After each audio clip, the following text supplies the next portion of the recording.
There has been harsh criticism of Trump's threat since he made it on Monday, and growing questions about the military's role there, especially after military helicopters flew over protesters in what critics say was an attempt to clear the streets. Trump's own defense secretary is breaking ranks with the president over using the military, and his former defense secretary is leveling an unprecedented broadside at the president. Why don't we begin there with our senior Washington editor, Lindsay Duncombe. Lindsay, I'm talking about James Mattis speaking out forcefully and condemning the president. Yeah, this is a big deal for a number of reasons, Heather, because of the fact that James Mattis is choosing to speak now. He had resisted, even though he resigned over disagreements on Syria policy, he had resisted criticizing a sitting president. It's also significant because of just how scathing he is in his remarks, as well as the fact this is coming alongside criticism from other former and current military officials. What appears to be the thing that has been the breaking point for these officials is that use of tear gas to clear the path for Donald Trump to go visit that church on Monday, June 1st, clearing the way of those peaceful protesters. Mattis, in his statement, talks about how that is against the Constitution that the officers have sworn to uphold. And here's some more of his language criticizing the president. He says, "Donald Trump is the first president in my lifetime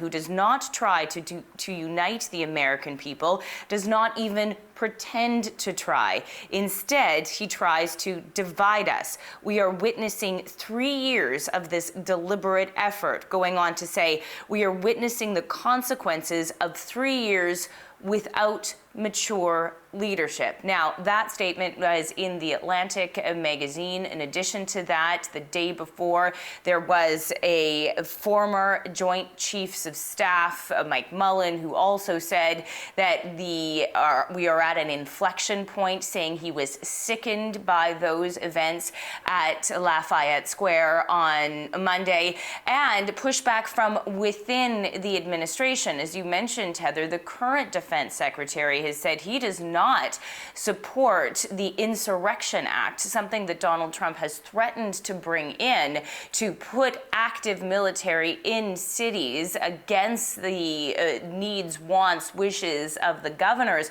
Reportedly, that rebuke of the president by the defense secretary has made the president very angry, and certainly it was lukewarm at best when the press secretary was asked about the relationship between the two men yesterday.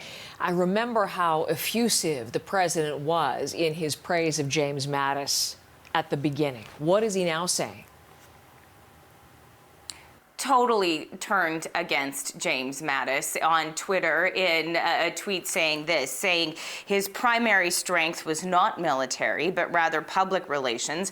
"I gave him a new life, things to do, and battles to win, but he seldom brought the bacon. I didn't like his leadership or much else about him," and he goes on to say that he's glad that he's gone. Donald Trump has not changed his tone in the face of all of this criticism. He was asked about what the nation needs to do in terms of healing by Sean Spicer. You remember Sean Spicer? He was the former press secretary at the beginning of the administration. He has his own show now. The president went on it. Spicer asked him about healing, and Donald Trump's answer was about law and order. Here's more of what the president had to say. Right now, I think the nation needs law and order, because you have a bad group of people out there, and they're using George Floyd, and they're using a lot of other people to try and do some bad things. Yeah, we need healing, but we also need strength, and we need toughness, and we need law and order. We need it all. That's a message from the president, very much in line with what's on his Twitter feed, Heather. Lindsay, thank you very much.